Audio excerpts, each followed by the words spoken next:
Hello everyone, welcome to GATE academy. So आप सभी aspirants जो कि हमारे AEJ एग्जाम की प्रिपरेशन कर रहे हैं, उन सभी के लिए बहुत ही अच्छा एक न्यूज़ है हमारे पास कि दिल्ली डेवलपमेंट अथॉरिटी ने एक नया रिक्रूटमेंट का एक ड्राफ्ट नोटिफिकेशन अपलोड किया हुआ है, जिसके अंदर उन्होंने बताया कि कितनी कितनी वैकेंसीज हमारे डिफरेंट डिफरेंट हमारे पोस्ट के लिए आई हुई हैं। ठीक है, तो हमारे जो काम की वैकेंसीज है that is AE and JE, ये जो हमारे काम की वैकेंसीज है उसके बारे में हम लोग बात करेंगे। और दिल्ली डेवलपमेंट अथॉरिटी का ये नोटिफिकेशन आया है, लास्ट टाइम ये 2022 के अराउंड ही आया था, 2023 में शायद एग्जाम वगैरह हुआ था इसका, है ना। तो लास्ट टाइम जैसा था, वो जो लास्ट टाइम की जो एलिजिबिलिटी क्राइटेरिया थी, जो एज लिमिट था, है ना, जो मिनिमम एजुकेशनल क्वालिफिकेशन था, इसके अकॉर्डिंग ही मैं ये सब चीज़ों को आज के लेक्चर में आपको बता रहा हूँ, है ना। हम लोग एक बार वेट करेंगे और एक बार इसका जो ऑफिशियल नोटिफिकेशन है जब आएगा तब हम लोग फिर से एक और वीडियो लेके आएंगे, जिसके अंदर हम लोग चीज़ों को और अच्छे तरीके से क्लियरली समझ पाएंगे कि क्या क्या चीज़ें कुछ चेंजेस हुआ है या एज इट इज़ जैसा पहला था वैसे ही अभी भी चीज़ें हैं। ठीक है, तो जो हमारे काम की वैकेंसी थी that is AE electrical, AE civil, JE civil and JE mechanical. ठीक है, मैकेनिकल एंड इलेक्ट्रिकल। ठीक है, अब ये JE इलेक्ट्रिकल मैकेनिकल साथ में लिखा है, इसका कुछ मतलब है, क्या मतलब है मैं बताता हूँ आपको। तो AE सिविल की वैकेंसीज है 10, टोटल 10 वैकेंसीज है। AE इलेक्ट्रिकल की वैकेंसी है टोटल 3। क्योंकि देखिए जो दिल्ली डेवलपमेंट अथॉरिटी का जो काम है, इसके अंदर बेसिकली जो सिविल वर्क है वही ज़्यादा रहता है, इस वजह से जो उनके नंबर ऑफ पोस्ट है वो ज़्यादा रहते हैं। ठीक है, लास्ट टाइम भी 220 के अराउंड उनके पोस्ट थे, 37-38 के अराउंड हमारे इलेक्ट्रिकल और मैकेनिकल के एक कंबाइंड पोस्ट थे। इस बार भी ऐसा ही है, बट इस बार थोड़े वैकेंसीज, नंबर ऑफ वैकेंसीज ज़्यादा हैं, 67 वैकेंसीज हैं। और ये जो इलेक्ट्रिकल और मैकेनिकल साथ लिखा है, इसका मतलब ये होता है ना कि जो हमारा जो इलेक्ट्रिकल और मैकेनिकल का जो पेपर आएगा वो एक ही पेपर आएगा, जिसके अंदर कि हमारे आधे क्वेश्चन इलेक्ट्रिकल स्ट्रीम के रहेंगे, आधे क्वेश्चन मैकेनिकल स्ट्रीम के रहेंगे। ठीक है, इस बात का ध्यान रखना। तो ये हमारे पास नंबर ऑफ वैकेंसीज है, काफ़ी अच्छी वैकेंसीज हैं। और आपको जो है ये 104 सिविल में देखने को मिलेगी, 67 जो है इलेक्ट्रिकल और मैकेनिकल के लिए देखने को मिल रही है। ठीक, अगर मैं एलिजिबिलिटी की बात करूं तो जूनियर इंजीनियर सिविल के लिए, जूनियर इंजीनियर इलेक्ट्रिकल या मैकेनिकल के लिए तो लिखा है must have completed diploma in civil engineering and must have completed diploma in electrical और मैकेनिकल इंजीनियरिंग। ठीक है, तो इसके अकॉर्डिंग अभी तक के जो मिनिमम एलिजिबिलिटी क्राइटेरिया है वो जो हमारे लास्ट नोटिफिकेशन था 2022 वाले को मैंने एक ऐसा रेफरेंस मान के चला है।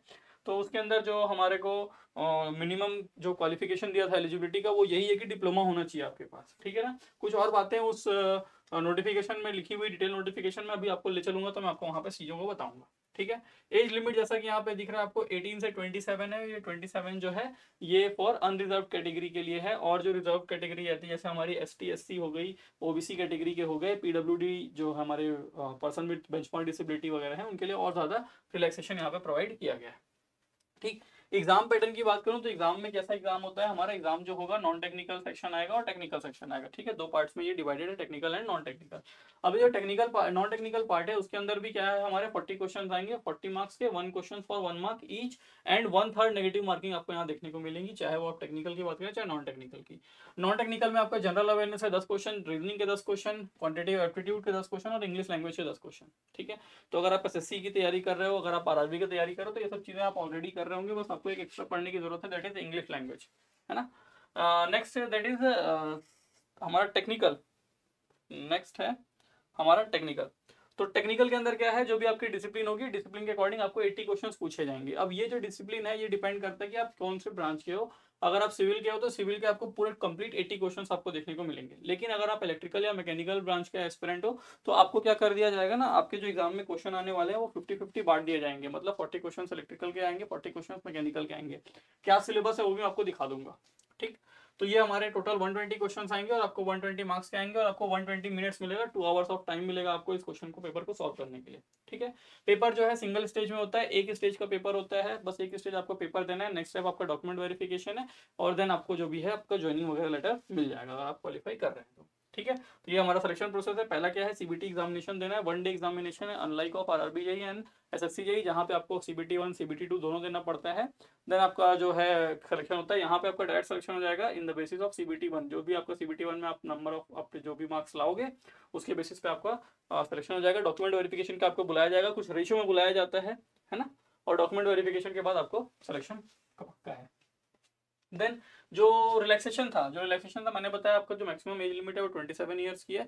और इस पे जो रिलैक्सेशन आपको मिल रहा है, अगर आप ST SC कैंडिडेट है तो आपको 5 साल का रिलैक्सेशन है, अगर आप OBC कैंडिडेट है तो आपको 3 साल का रिलैक्सेशन है, और बाकी जो पर्सन विद बेंचमार्क डिसेबिलिटी वगैरह है उनके लिए 10 साल, और then ST SC person with benchmark disability है तो 15 ईयर्स का। ठीक है। तो और भी बहुत सारे कैटेगरीज है जिनके लिए और ज़्यादा ही एज रिलैक्सेशन यहाँ पे प्रोवाइड किया जाता है, वो जब डिटेल नोटिफिकेशन आएगा तो आप वहाँ पे देख सकते हैं।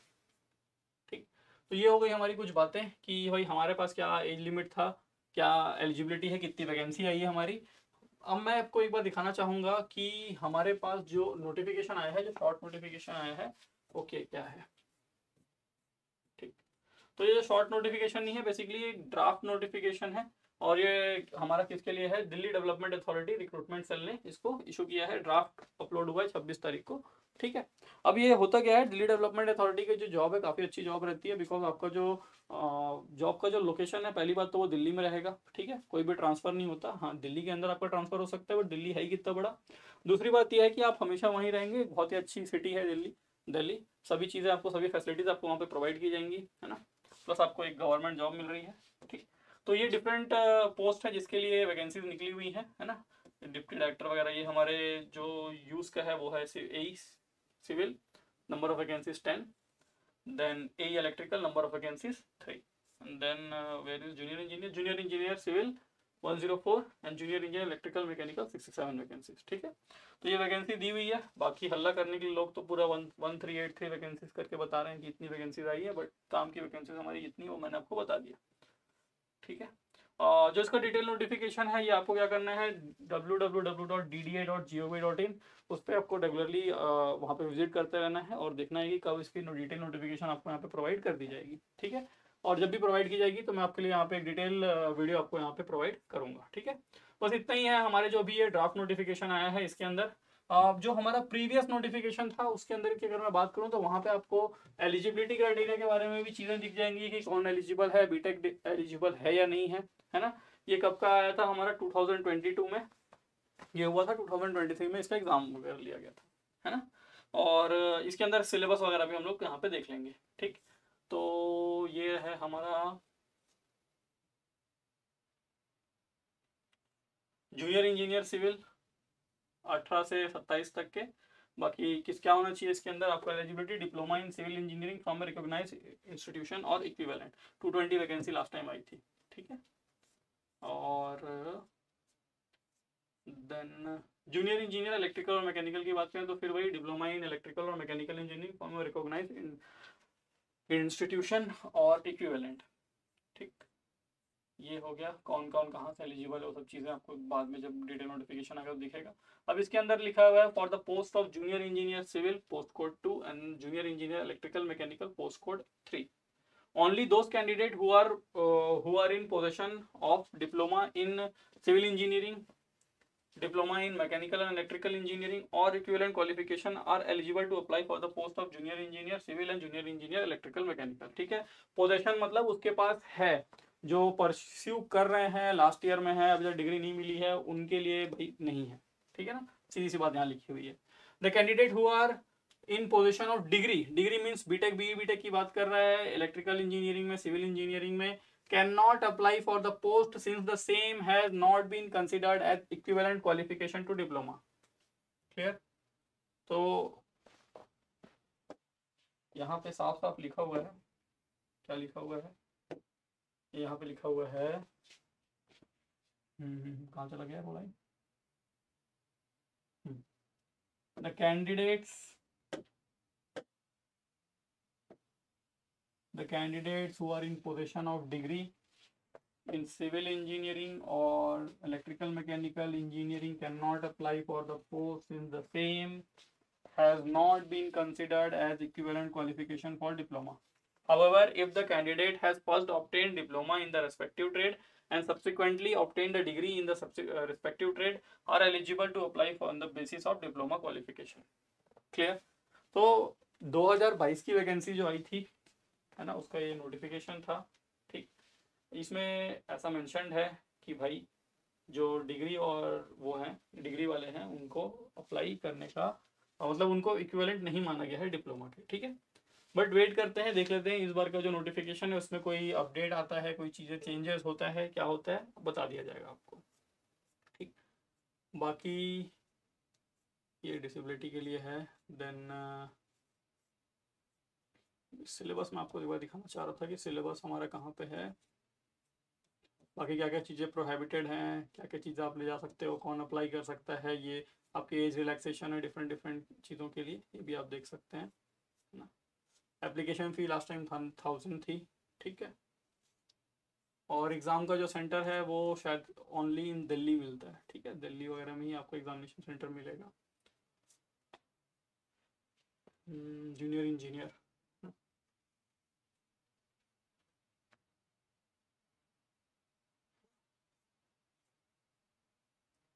Penalty of wrong marks 0.33 marks, that is 1/3 negative marking आपका है यहाँ पे।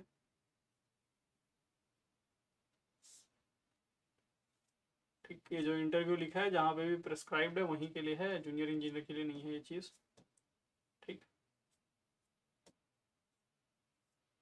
जस्ट मिनट, डॉक्यूमेंट वेरिफिकेशन के लिए क्या क्या लगेगा, कहाँ से अप्लाई करना है, सब चीज़ें जब आपका डिटेल नोटिफिकेशन आएगा तो आपको बता दूंगा मैं हर चीज़ों को सही सही एक अलग से वीडियो बना करके।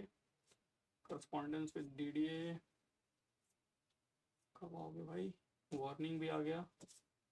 अब आ रहा है ये सिलेबस, सिलेबस में ये हमारे काम का नहीं है, ठीक है। Junior engineer civil, junior engineer civil के जो एस्पिरेंट है वो देख सकते हैं उनके एग्जाम में क्या आने वाला है। बिल्डिंग मटेरियल आना है, सर्वेइंग आना है, soil mechanics, hydraulics, environmental engineering, structural engineering, concrete technology, RCC design, steel design, ठीक है। इसके साथ में आपका जो रीजनिंग रहेगा, क्वांटिटेटिव एप्टीट्यूड रहेगा, जनरल अवेयरनेस रहेगा, इंग्लिश के क्वेश्चंस रहेंगे, ठीक है। अगर मैं बात करूं जूनियर इंजीनियर इलेक्ट्रिकल और मैकेनिकल का, तो इलेक्ट्रिकल इंजीनियरिंग के एस्पिरेंट्स के लिए जो है बेसिक इलेक्ट्रिकल इंजीनियरिंग के क्वेश्चंस आने वाले हैं, जिसमें electrical measurements, concept of current, voltage, resistance, power, energy, their unit ohm's law, सब चीज़, और circuit law, Kirchhoff, KVL, KCL, AC fundamental, ठीक है। इसी के अंदर आपको जो है ये सर्किट लॉ के अंदर ही आपको दिख रहा होगा मेजरमेंट एंड मेजरिंग इंस्ट्रूमेंट, तो इसके अंदर मेजरिंग इंस्ट्रूमेंट का भी पार्ट है, ठीक। बेसिक इलेक्ट्रॉनिक्स भी है इसके अंदर, ऐसा मत सोचेंगे कि बेसिक इलेक्ट्रॉनिक्स नहीं है, ठीक।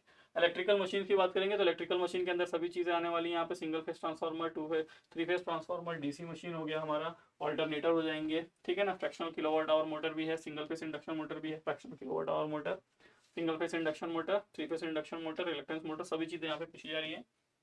Then generation, general transmission and distribution, मतलब आपको यहाँ पे जनरेशन के बाद generation, transmission, distribution and protection, protection भी होगा इसके अंदर। और प्रोटेक्शन के साथ ही साथ यहाँ पे आपका जो UEET का पार्ट है वो भी आ रहा है ना। जैसे कि यहाँ पे लिखा है illumination, electrical heating, electrical welding, electroplating, electric drive and Motors, तो ये सभी चीज़ें आ रही हैं।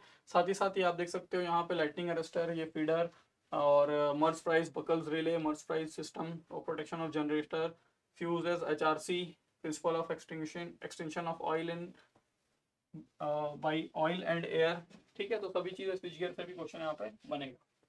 नेक्स्ट है मैकेनिकल इंजीनियरिंग वाला पार्ट, क्योंकि 40 क्वेश्चंस अगर आप इलेक्ट्रिकल या मैकेनिकल के एस्पिरेंट हो तो 40 क्वेश्चंस आपके इलेक्ट्रिकल से आएंगे, 40 क्वेश्चंस आपके मैकेनिकल से आने वाले हैं, ठीक है।